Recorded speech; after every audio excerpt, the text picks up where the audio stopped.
Next, we have a story about a mystery of life, reincarnation. A little boy seems to have remembered his past life as a pilot. His father shares the family's incredible experience. Let's take a look.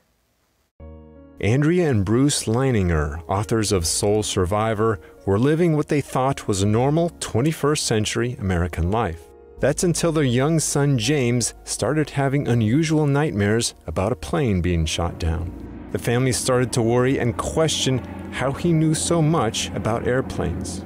Their 2-year-old boy somehow even knew about Japan, and so Bruce bought James a book. Well, I opened up a page that showed a picture of the island of Iwo Jima with a diagram of the island on another page. And without hesitating, he pointed to it and he said, "Daddy, that's when my plane got shot down." And I froze. I just froze. His grandmother suggested that he may be remembering a past life. That lit a fire under me and said, I don't know how this has happened or what this is, but I'm not going to stop searching for information until I get some answers to how my son could give me this information. This led the family to Carol Bowman, a past life therapist who specializes in working with children. James started to recall more information and the nightmares faded. So over time, he gave large numbers of significant information about his previous family, things that went on in his life, and at that point there was no other thing to say, but he was actually obviously having past life memories of James M. Houston Jr. After doing a lot more research, Bruce found that many of James Houston's squadron members were still living along with his sister Anne.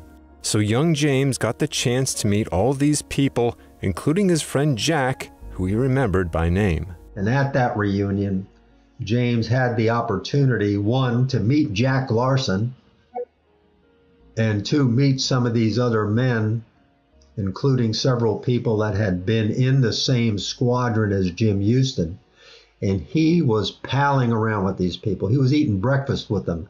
He's 6 years old and they're 80. And he was just palling. And where is James today? Well, he's in the military, of course.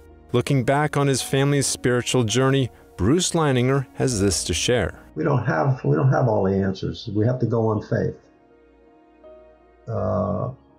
And if there was any point in time where I thought that this story was counterproductive to my faith, I wouldn't talk about it again. So but to go back to skeptics, I don't mind skeptics. If we don't ask questions, if we're all thinking the same way, then ain't nobody thinking.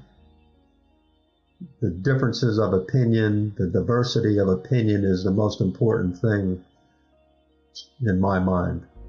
NTD News, Virginia.